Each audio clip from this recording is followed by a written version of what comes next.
بسم اللہ الرحمن الرحیم۔ نبی کریم صلی اللہ علیہ وسلم نے ارشاد فرمایا، اللہ تعالیٰ قیامت کے دن اسی طرح جیسے ہم دنیا میں جمع ہوتے ہیں مومنوں کو اکٹھا کرے گا۔ وہ گرمی وغیرہ سے پریشان ہو کر کہیں گے، کاش ہم کسی کی سفارش اپنے مالک کے پاس لے جاتے تاکہ ہمیں اس حالت سے آرام ملتا۔ چنانچہ سب مل کر حضرت آدم علیہ السلام کے پاس آئیں گے، ان سے کہیں گے، آدم آپ لوگوں کا حال نہیں دیکھتے کس بلا میں گرفتار ہیں۔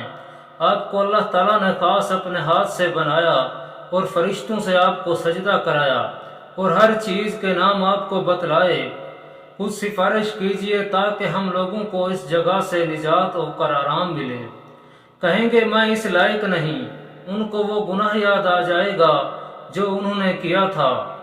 وہ کہیں گے مگر تم لوگ ایسا کرو اور حضرت نوح علیہ السلام کے پاس جاؤ، وہ پہلے پیغمبر ہیں جن کو اللہ تعالیٰ نے زمین والوں کی طرف بھیجا تھا۔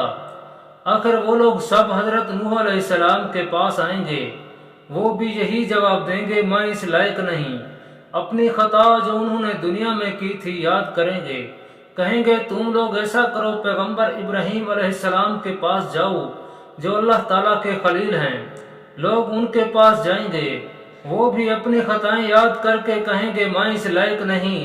تم حضرت موسیٰ علیہ السلام کے پاس جاؤ، اللہ تعالیٰ نے ان کو تورات عنایت فرمائی، ان سے بول کر باتیں کیں۔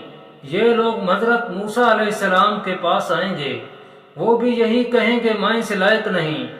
اپنی خطا جو انہوں نے دنیا میں کی تھی یاد کریں گے، مگر تم ایسا کرو حضرت عیسیٰ علیہ السلام کے پاس جاؤ، وہ اللہ تعالیٰ کے بندے، اس کے رسول، اس کے خاص کلمہ اور خاص روح ہیں۔ یہ لوگ حضرت عیسیٰ علیہ السلام کے پاس آئیں گے، وہ کہیں گے میں اس لائق نہیں۔ تم ایسا کرو محمد صلی اللہ علیہ وسلم کے پاس جاؤ، وہ اللہ تعالیٰ کے ایسے بندے ہیں جن کی اگلی پچھلی خطائیں سب بخش دی گئی ہیں۔ آخر یہ سب لوگ جمع ہو کر میرے پاس آئیں گے، میں چلوں گا اور اپنے پروردگار کی بارگاہ میں حاضر ہونے کی اجازت مانگوں گا، مجھ کو اجازت ملے گی۔ میں اپنے پروردگار کو دیکھتے ہی سجدے میں گر پڑوں گا، اور جب تک اس کو منظور ہے وہ مجھ کو سجدے میں ہی پڑا رہنے دے گا۔ اس کے بعد حکم ہوگا محمد صلی اللہ علیہ وسلم اپنا سر اٹھاؤ اور عرض کرو، تمہاری عرض سنی جائے گی، تمہاری درخواست منظور ہوگی، تمہاری سفارش مقبول ہوگی۔ اس وقت میں اپنے مالک کی ایسی ایسی تعریفیں کروں گا جو وہ مجھ کو سکھا چکا ہے یا سکھلائے گا، پھر لوگوں کی سفارش شروع کر دوں گا۔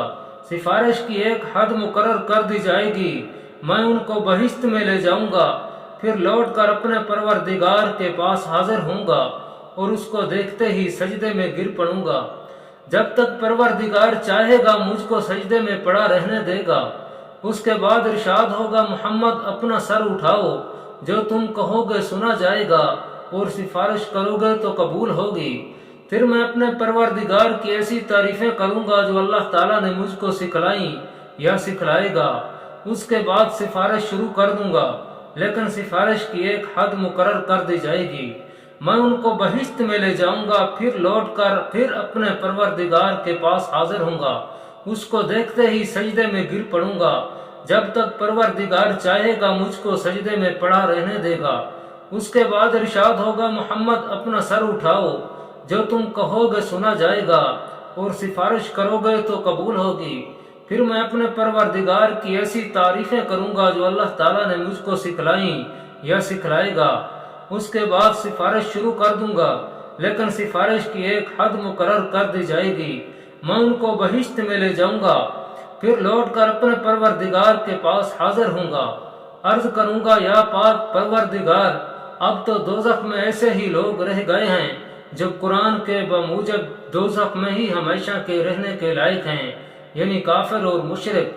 حضرت انس رضی اللہ تعالیٰ عنہ نے فرمایا، نبی کریم صلی اللہ علیہ وسلم نے فرمایا کہ دوزخ سے وہ لوگ نکال لیے جائیں گے جنہوں نے دنیا میں لا الہ الا اللہ کہا ہوگا اور ان کے دل میں ایک جو برابر ایمان ہوگا۔ پھر وہ لوگ بھی نکال لیے جائیں گے جنہوں نے لا الہ الا اللہ کہا ہوگا اور ان کے دل میں گیہوں برابر ایمان ہوگا۔ پھر وہ بھی نکال لیے جائیں گے جنہوں نے لا الہ الا اللہ کہا ہوگا اور ان کے دل میں چیونٹی برابر ایمان ہوگا۔